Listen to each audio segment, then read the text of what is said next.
This is a short video on installation of the SSBC USA American Stop and Power installation instructions for the rear conversion kit for the Ford 8-9-inch small bearing. This is a disc brake conversion kit. Get the flash off there.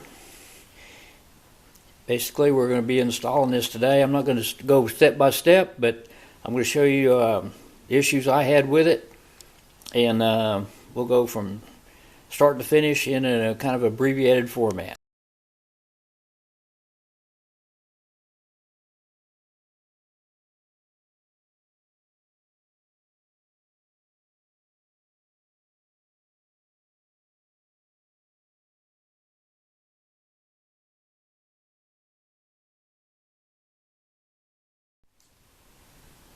Now, this comes pretty much with everything you need: brake rotors, calipers, pads, all the bolts and equipment that you need, not equipment, all the bolts and accessories that you need, spacers, shims, and a pretty good set of instructions, and we'll go from there. Another thing that I did was on the brake line, you don't want the brake fluid to leak out. So what I did was I took a piece of hose, put a little dowel rod in there, put a zip tie on it, and got a piece of tubing that would fit over the end of that brake line, and so far so good, it's held. So that way you won't have to bench bleed your reservoir when you get done. Alright, now, I'm not going to go through the instructions on how to remove the backing plate, but what I did want to show you today was that getting this guy out of that hole. This is the emergency brake that goes inside the backing plate.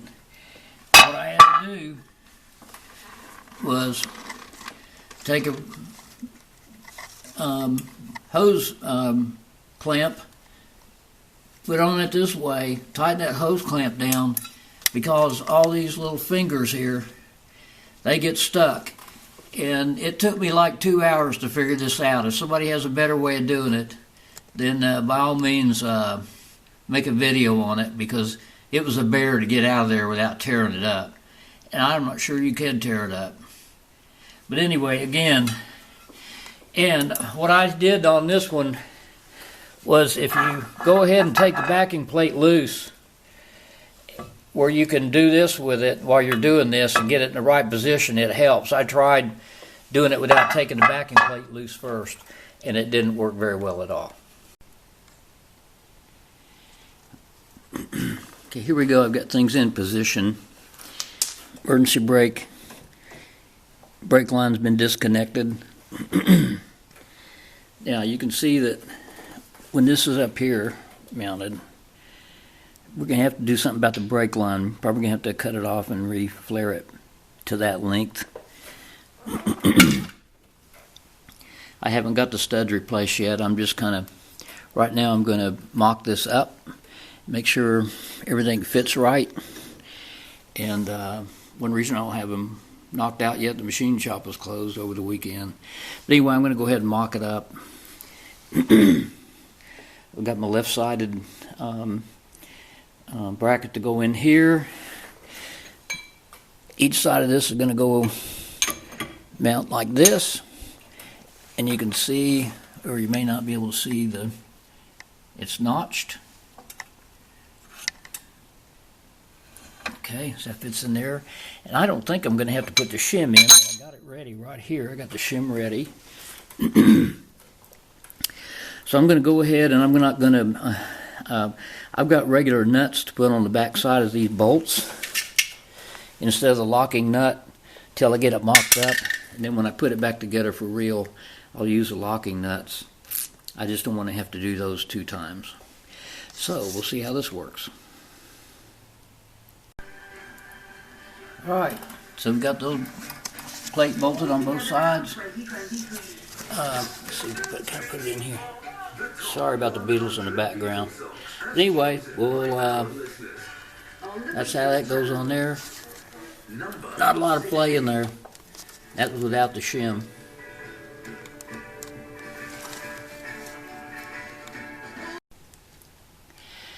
Okay, first a little snafu. Putting this bolt in.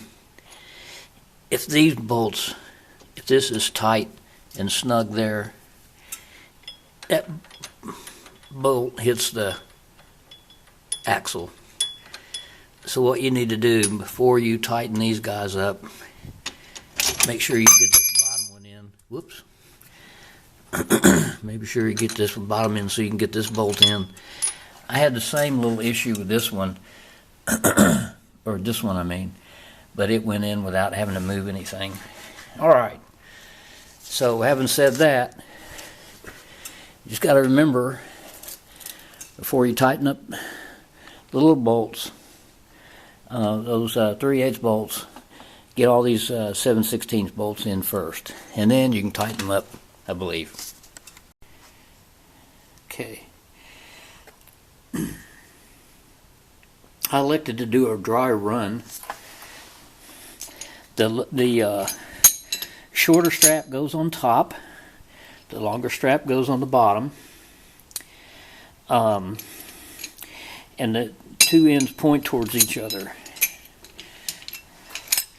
So this is going to go in here like so. Now I'm going to take it back apart. What we could do is I'm going to pull the axle out real quick and show you kind of how it goes on there. Alright, now taking the axle out, and we're going to flip this around, and it's going to go on here like so. If you can see that. Now, so the low one go on the bottom, shorter one's on the top, and then the calipers will fit in the two large holes, and the emergency brake will fit in there somehow. I've found that I may have to take the emergency brake loose from the body to give it a little bit more stretch. I may have to do that on this side. I had to do it on the other side. So I'm going to mock it up, and what I'm doing is I'm going to replace these bolts with some different bolts that don't have the lock nuts, so I don't have to tighten them down and bring them up and mess with them. And then I'll show you what happens when I get the mock-up done. Alright. Okay, so here we go. We've got this mocked in here. This is where the caliper is going to go. Real problem here is going to be this emergency brake. The instructions say this is supposed to go on the lower bolt down here. But getting this down here in the right positions is going to be difficult. I don't think you can see it, but we got to take that bolt loose down there.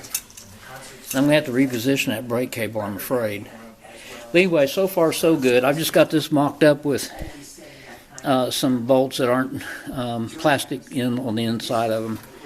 And I'm going to put the caliper on here and kind of figure out what I'm going to do with this brake cable. And then we'll go from there. Okay, we've got the caliper installed. Put a light on here.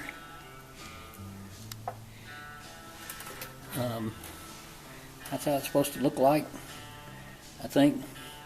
So now I'm going to try to see if, of course we don't have the axle in there. This isn't the final deal. I'm just, my main concern here is trying to get this emergency brake in there. It's supposed to go, this bracket's supposed to go down this bottom thing here. So I got to be able to get this emergency brake back down here and get it to meet here. It's not looking like it's going to do it without loosening something else up. Alright.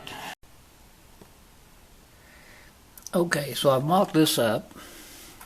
If you notice, I've turned this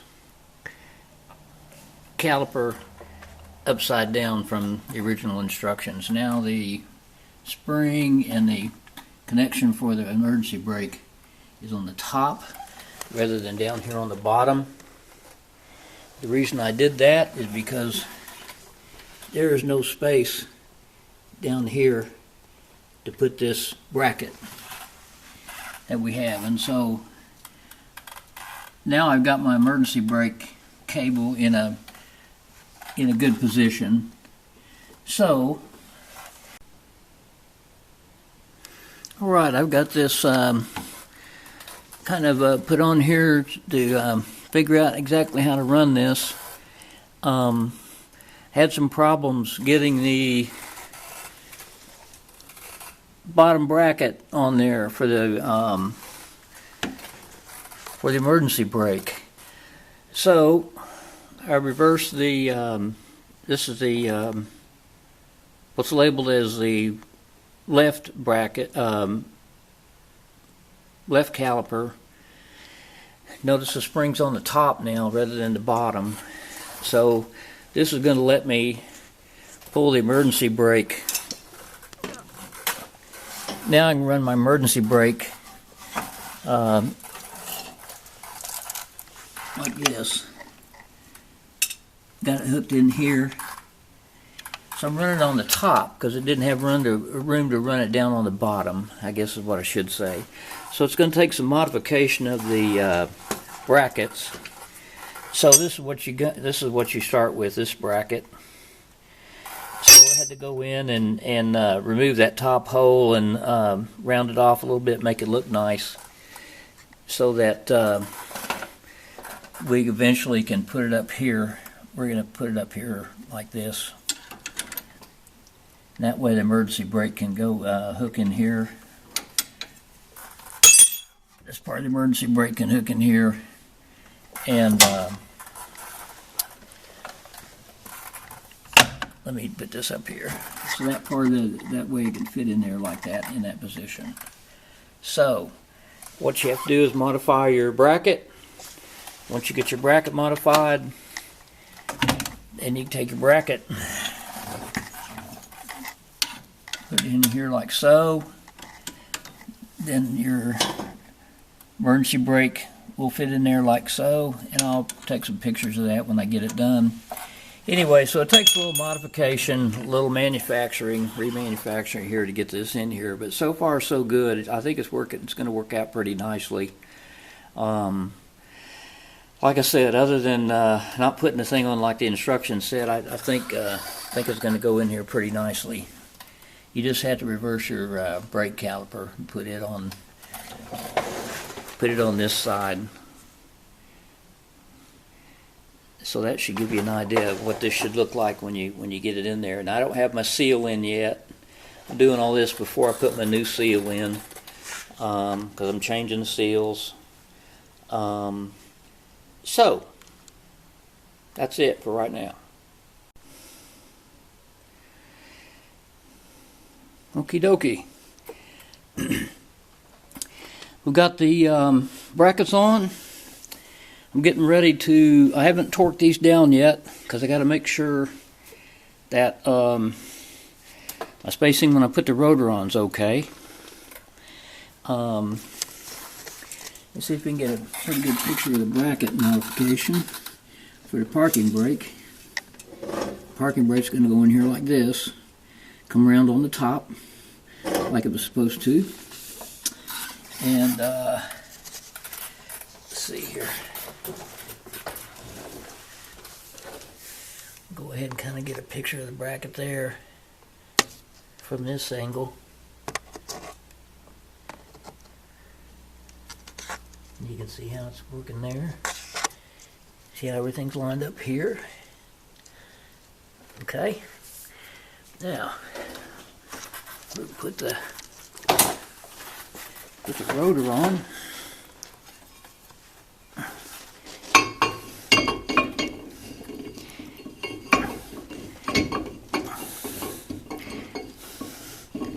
If I can find the hole.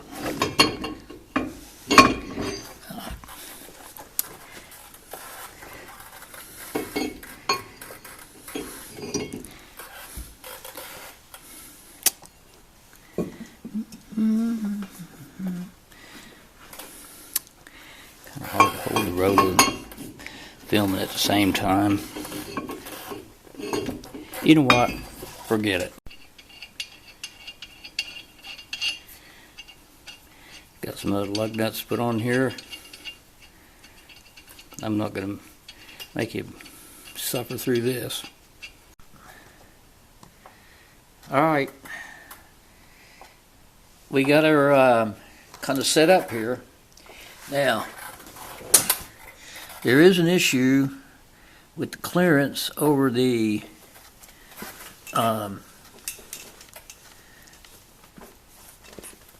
back side of this guy. So we're going to put some shims in between this and the bracket to move this out, because it's almost touching the rotor right here down inside. So it's going to have to come out this way. And then I think we got it pretty much knocked out. Well, you can see it back here, but I made a mount for the flexible hose. We're going to have to take this guy and cut him off down here pretty close to the flexible hose. Cut him off and move our nut down here. Move our nut down, cut it off, flare it, and then hook it in here on the other side. This mount is more or less made out of some angle aluminum. I guess you could make your own deal one way or another, but that's what I did.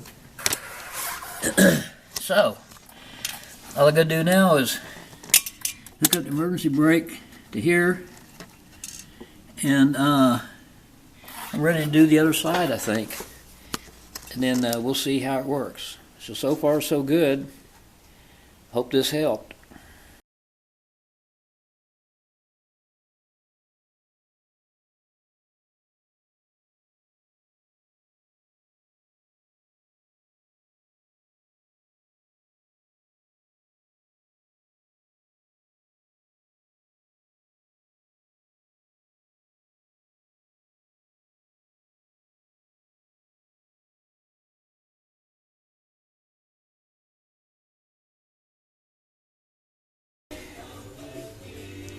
Okay, it's hard to appreciate, but there's not a lot of space between this bracket and the rotor.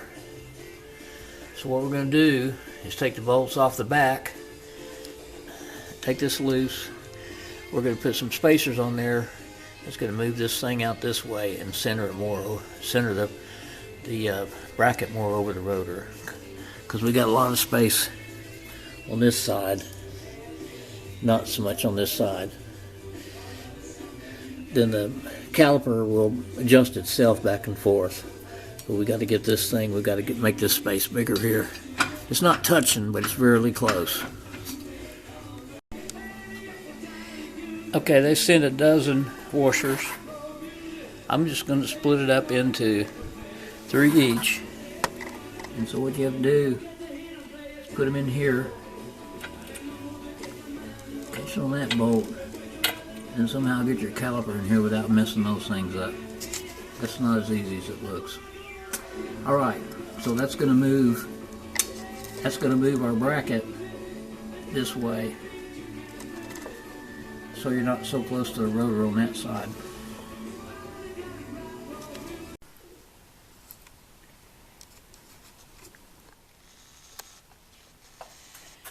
Alright, now I haven't hooked the brake line up yet all the way, but this is got everything torqued down, finished installation, got the emergency brake hooked up.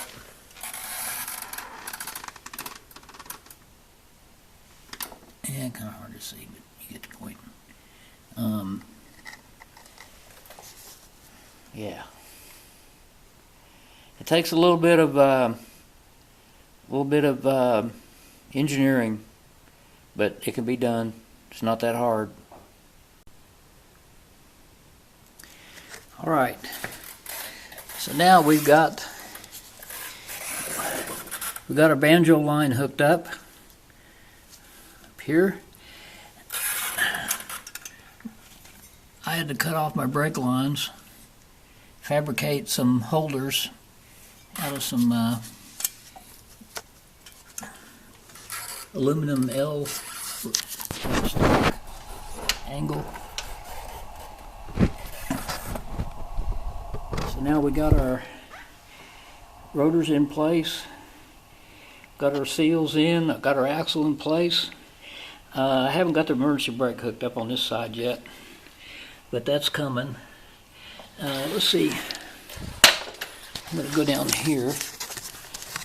Pardon me moving the camera. Go underneath here. So this is how I rerouted my brake line. The existing one I cut off short and used my, you just have to use a flaring tool. Now, under here I'm going to show you. Here's the existing brake line flopping around up here, so I'm going to take it, cut it off and flare it. And this is the back side of what we got done. So it takes a little bit of fabrication. You can see the spring on the emergency brake. Let's see if I can zoom in on it a little bit. There's your, you have to modify that bracket for it to work right, but it does work. And so that's it. I think maybe get another little picture of it from this direction. Get a light up here where you can see it. And all I can do is fix this brake up here, brake line. Again, I'm going to route it into there, cut it off, and put it in there. It's a pretty good deal. All right, I'll let you know how it works. Now, let me show you what I did to avoid brake fluid dripping.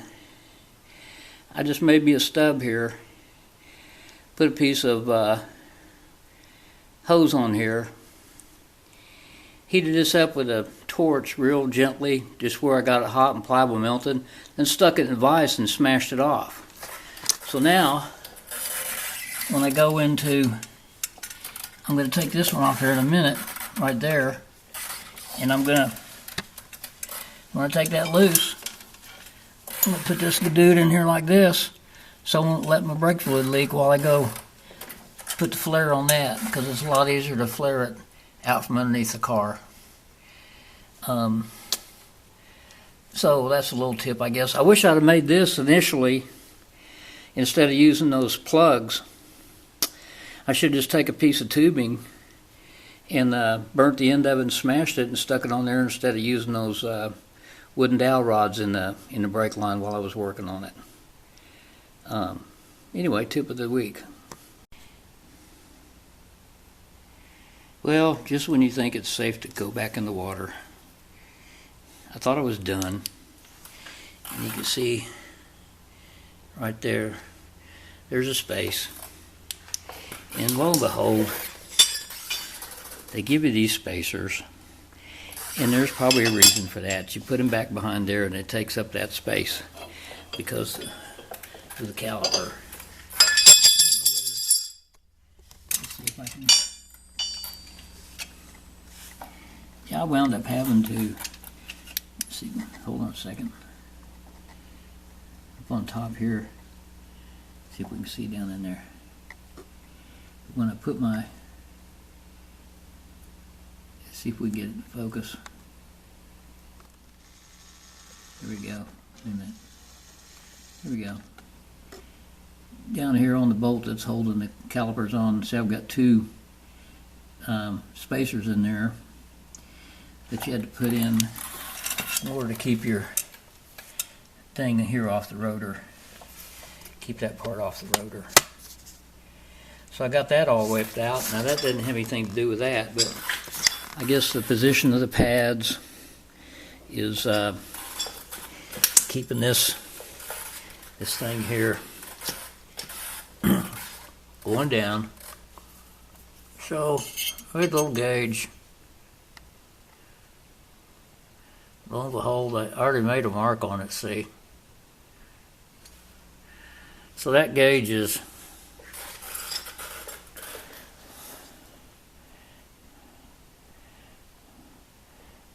about the width of that road, about the width of that spacer. Take the flashlight out of my mouth. Okay, so had to pull the calipers back off and put that spacer on there, and now I think we're done. I tell you now, this is one other thing that's pretty important. To fit on this 66, I had to reverse. This is actually a right-hand caliper, and it's even marked right-hand. But what happens is with the emergency brake set up, it won't go underneath the caliper and hook up. This guy. It won't go underneath. When you try to put it down here underneath, it gets hung up by the U-bolt on the rear end, and the housing flare on the housing. So you have to put it up here. Now when you put it up here, and this is something that, if you think about it, makes sense. When you bleed this brake, you can't get the air out from underneath here. You got it before you put the calipers on, and you got all your brake lines rerouted and redone like I did. When you bleed this, you can't get a pedal. So we wound up pulling the calipers off, kind of holding them up here where this was all the way up. Man, it was like white foam came out there. And after we bled it a couple times like that, then I could get a pedal, and we were okay. So I guess that's the two main things. Actually, probably three main things about this setup is, one, the emergency brake hangs you up, so you have to modify your little bracket here where the emergency brake hooks on. Two, don't forget to put the frickin' spacers in here before you get it all set up. And three, all 66s I guess are the same. You're going to have to reverse the calipers. Since this is down on the bottom, you're going to have to bleed. You're going to have to pull this out and kind of hold it around like this, have somebody pump it up. It didn't work with an automatic bleeder. It wouldn't suck the air down in there. So once we just put them up here and bled them so this stem was on top like that, and then they bled nice, and we got a good pedal. And now forgot to put the spacer in. So other than that, but this isn't like for the average guy. You got to be able to fabricate some stuff. And and one other thing, when you're pumping those brakes up, you need to put a block of wood or something about the same distance between those two calipers so that they don't pop out. I was smart enough to think about that beforehand, but you got to put,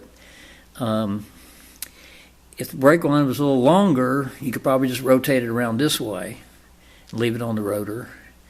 But or I guess you could pull your rotor off and stick it in there, but that was pretty cumbersome. I just cut a block of wood the width of the distance between the two pads and stuck it in there while we pumped the brakes.